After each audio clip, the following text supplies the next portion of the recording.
Genesis chapter 33 verse 1 up to 20. At itiningin ni Jacob ang kanyang mga mata at tumingin at narito, si Isa ay dumarating at kasama niya ay 400 tao at kanyang binahagi ang mga bata kay Leah at kay Rachel at sa 2 alilang babae.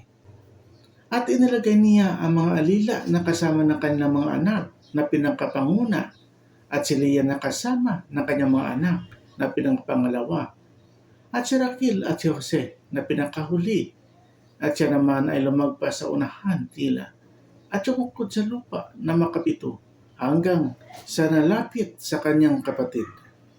At tumakbo si Isa na sinalubong siya at niyakap siya at niyapos siya sa liig at hinagkan siya at nag-iyakan. At itiningin ni Isa ang mga mata niya at nakita ang mga babae at ang mga bata at sinabi, "Sino-sino itong mga kasama mo?" At kanyang sinabi, "Ang mga anak na ipinagkaloob ng Diyos sa iyong lingkod."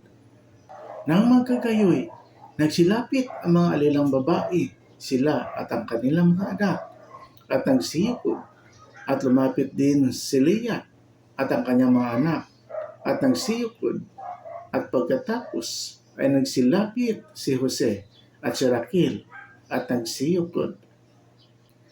At kanyang sinabi, "Ano palagay mo sa buong karamihan ito na nasumpungan ko?" At kanyang sinabi, "Nang magkasundo na biyaya sa paningin ng aking Panginoon." At sinabi ni Isa, "Mayroon akong kasiya, kapatid ko, ariin mo ang iyo."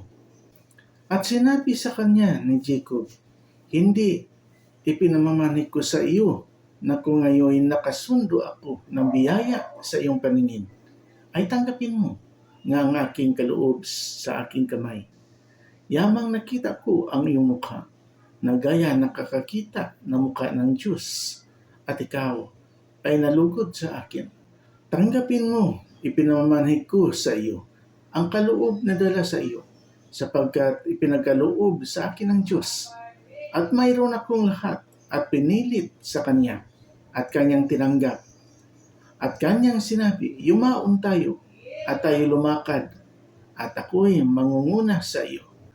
At sinabi niya sa kanya, "Nalalaman ng aking Panginoon na ang mga bata ay mahihina pa at ang mga kawan at ang mga baka ay nagpapasuso. At kung ipagmadali sa isa lamang araw, ay mamamatay ang lahat ng kawan. Magpauna ang aking Panginoon sa kanyang lingkod at ako'y mamamatnupay na dandahan ayon sa hakbang ng mga hayop na nasa aking unahan at ang hakbang ng mga bata hanggang sa makarating ako sa aking Panginoon sa Sion." At sinabi ni Isa, "Pahintulutan mong iwan ko sa iyo ang ilan sa mga taong kasama ko." At kanyang sinabi, "Ano pang dahil nito? Nakasundo nawa ako ng biyaya sa paningin ng aking Panginoon."